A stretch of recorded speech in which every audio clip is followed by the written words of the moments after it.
Welcome again to another episode of Mr. Dixon's Arrested Developments. I got my gin and tonic, and I got my papers over here. I'm going to read it.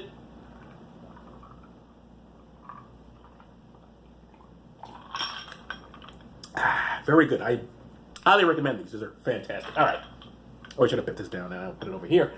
Out of camera, out of mind. All right. Out of camera range, out of camera sight, out of camera, whatever. All right. Excuse me. Okay, for those who don't know, why do I explain this every week? Who watches this shit? But anyway, for those new people, the two of you, whatever, what I do is I read, I find these stories, just simple Google searches. I don't specifically look for, what I look for is imams, priests, ministers who've been arrested. That's it. That's all I do. And this is the shit that comes up. I don't decide like if they should be arrested for this, that, or other thing. This is what I get.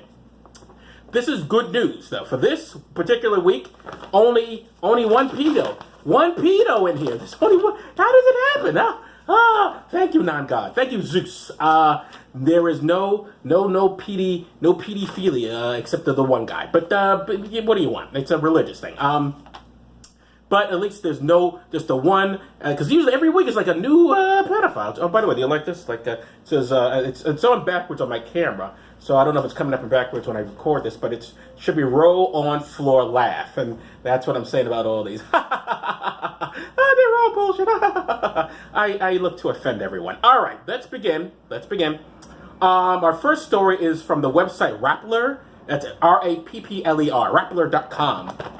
Never heard of them, but this is what I saw for them. Pastor arrested in Davao City for carrying an illegal pistol, which, of all the things ministers and priests and pastors have done, this is nothing. But hey, this is what came up, and it's what I found. Anyway, this is in this appears to be in the wonderful country of Philippines. I had to look. I was scanning like, what the fuck is the name of this place? Okay. The 36-year-old pastor is found with a Colt MK5 caliber pistol. It's IV. Is that 5? That's 6, isn't it? I should know this at my age, but I don't give a shit. Without, has it been necessary? No. I work. I have a job, and I have no idea. But without the illegal documents to prove he is a licensed firearm owner, so he's in the Philippines. I guess he's from there, and he's like carrying a gun, and they go, "Why do you have this? You can't legally have this." And he's a pastor. He's like, "Oh, Jesus says Jesus was armed, but you remember Jesus had guns. He loved them." He's like, "What the?" I assume this is a Christian. I could easily replace that. So Muhammad lived it well. He actually probably did love guns. If they had guns at the time, Muhammad would have loved them. With the weapon, but he wasn't. So he just liked the sword. Neither here nor there. This is a Christian, I presume. I don't know this for a fact. I know he's a pastor, so I assume Christian. That covers the waterfront, doesn't it? Because he's not Jewish. Filmar Rodriguez, 36, pretty that's not name, that's going to come up again. Rodriguez. Filmar Rodriguez, 36. I don't know if Rodriguez is a Filipino name. Could be. 36 passed through a random task force Diavo checkpoint near Sasa Public Market when authorities found he was carrying a Colt MK6, a 45 caliber pistol. I should really check this before I read them. But I don't. Because is anybody paying me? No. So, you get what you get. Rodriguez could not show legal documents to prove he is a licensed firearm owner, said Chief Inspector Andrea Della Serena, spokesperson for the Davao Police Regional Office. Not just any office, the regional office. Very good. He was arrested around 2 a.m. on Monday. What was it? 2 a.m. out? Oh, he's out and about. Not that there's anything wrong with being out at 2 a.m., but, it's kind of weird time to be out and about. It was a very late mass or something. Rodriguez could not show, blah, blah, blah. And arrested around 2 a.m. on Monday and eventually brought to the Sasa Police Station, which is now preparing to file charges against him for violation of Republic Act number 1059-1 of the Comprehensive Firearms and Ammunition Regulation Act. So they regulate guns.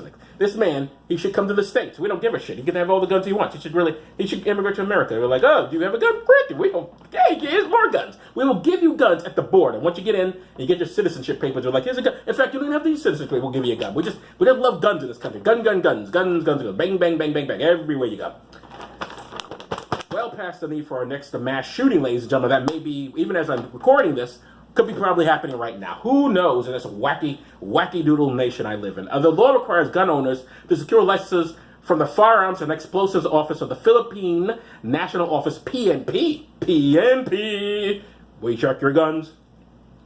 Chief Inspector Emerson Pugong, chief of the Sasha Police Station, said Rodriguez was on his way to the Davao Regional Medical Center in Tagum City. Oh, he's going to the doctor with his I know whenever I go to the doctor, I make sure to carry my firearms with me. I got my gun. I got to go to the doctor. I got to get my gun. I take my gun with me. Bang, bang, bang, bang, bang, bang.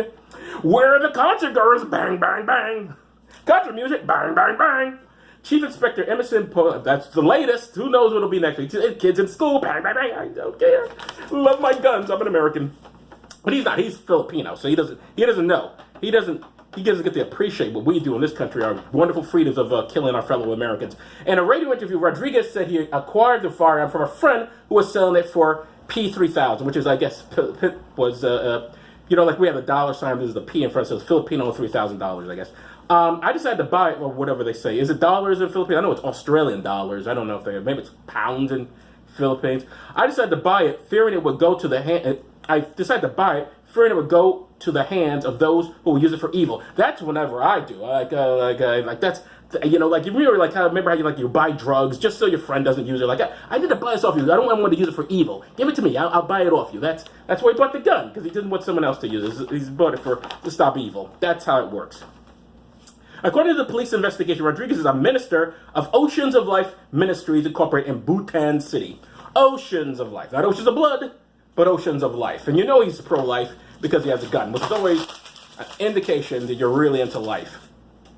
Next story. This is from the news station CW39 News Fix. CW39 News Fix.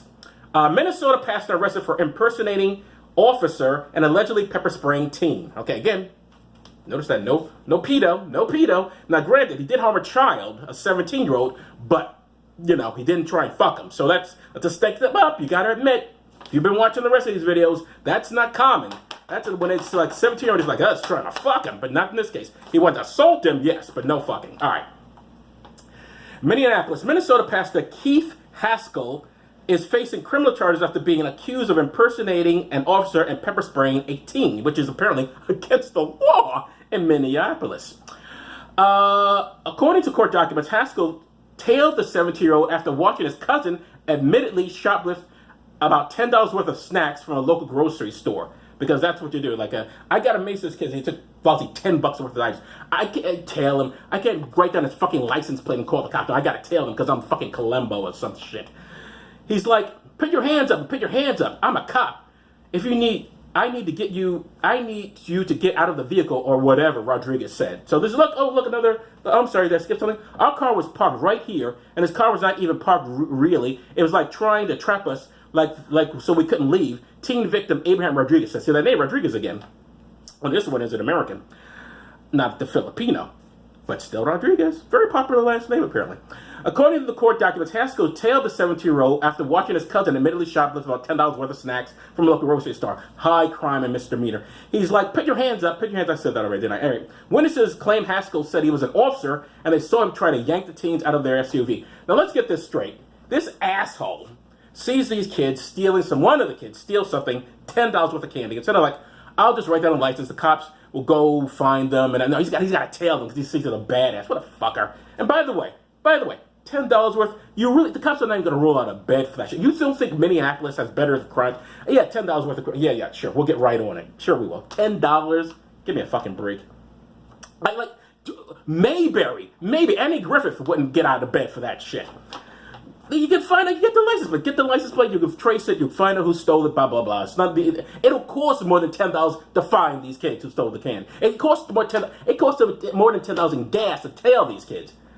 Witnesses claim Haskell said he was an officer and saw the yanked the teens out of the SUV. The most vivid memory would be him pepper spraying my cousin because that just wasn't called for at all, Rodriguez said. Not a big fan of having his cousin spray maced. Police said the 55-year-old pastor told them he used the pepper spray in self-defense, but also meant to carry a baton because he's like the guy Rodriguez in the Philippines. He's like, I don't have a gun, but I'll carry mace with me and a baton because that's what Jesus would have wanted. Jesus was big on the batons and the macing and the carrying of firearms. That's a biggie with the old Jeezy Peasy. I love Christians. Like most of the police said 55-year-old pastor, blah, blah, blah, blah. Hospital attorney issued a statement saying the police investigation is absurd and flawed. My client was the victim. We will fight these allegations in courts. And hope you lose, motherfucker. What a prick. Your client is an asshole. But maybe the pastor just wanted to reach out to the youth. Oh, God. Now the channel CW39 News Fix has got to put in their own little editorial comment. I'll do the editorializing. Thank you to CW39. Still, it's a rather bizarre way to deliver a spiritual message. The teens involved aren't exactly angels either, especially since one admitted to shoplifting. Gives a fuck. Shoplifting for $10 worth of candy. Oh my God! Someday he's gonna be a mad criminal and do horrible crimes and get elected president of the United States. Stop it!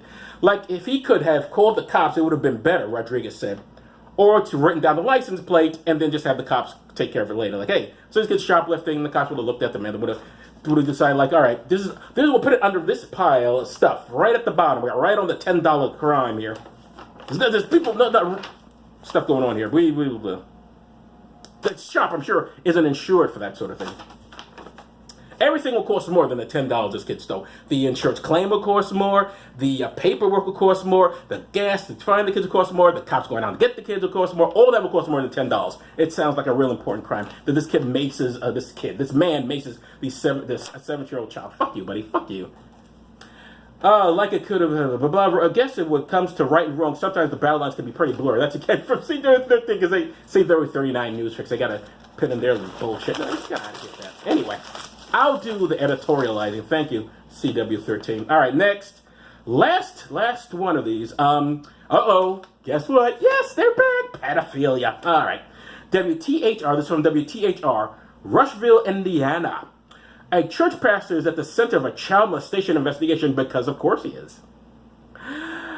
Gary Evans is in the Rush County Jail after officers arrested him Wednesday during a traffic stop. The traffic stop is very big here.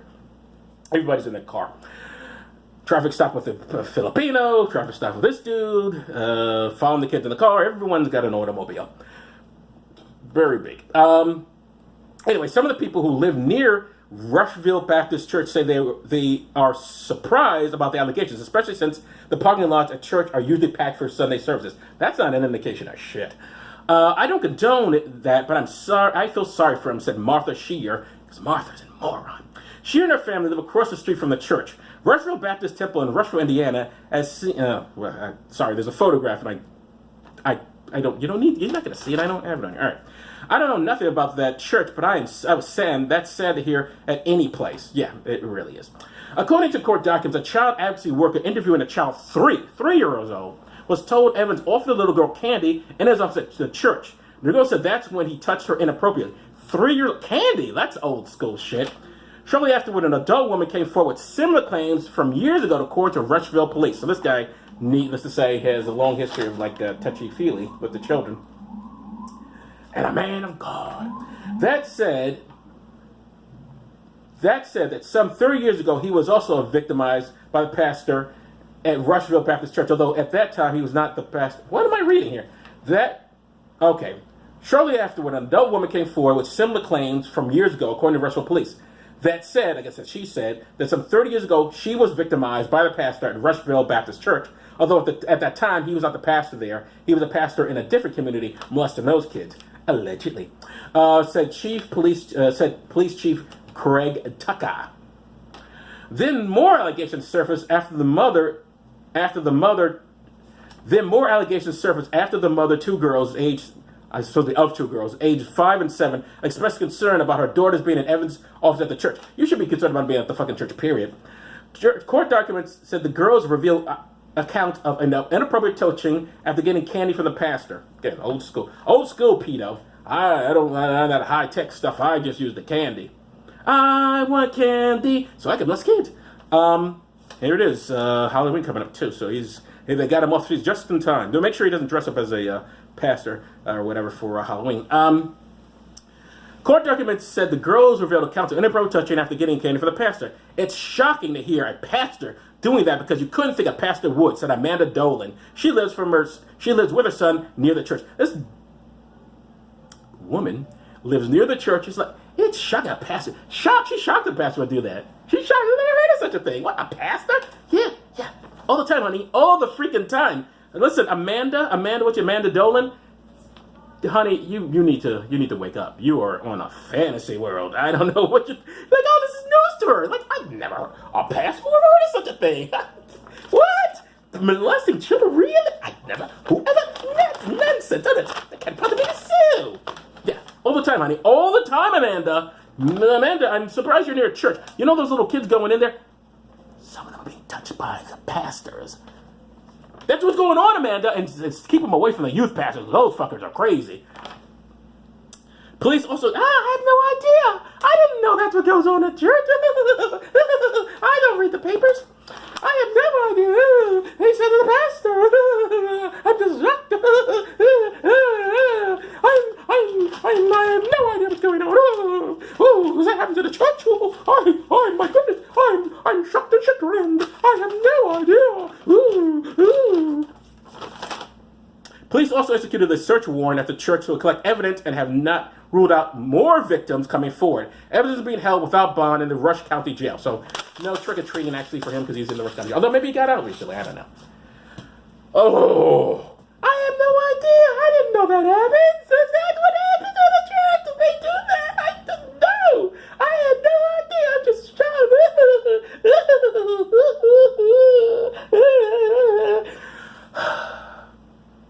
And that one's in the majority. She is in the vast majority. Most really are surprised if this happened. No idea, no clue. Just like all of them do it. All of them. But no, I have no idea this happens. Maybe the priest, but not the all of them. Okay. That's my time. That's my stuff. That's what I do. That's what I'm doing. That's what I've done. All right, so that's our stories for this week, and I'll see you next time. Bye-bye.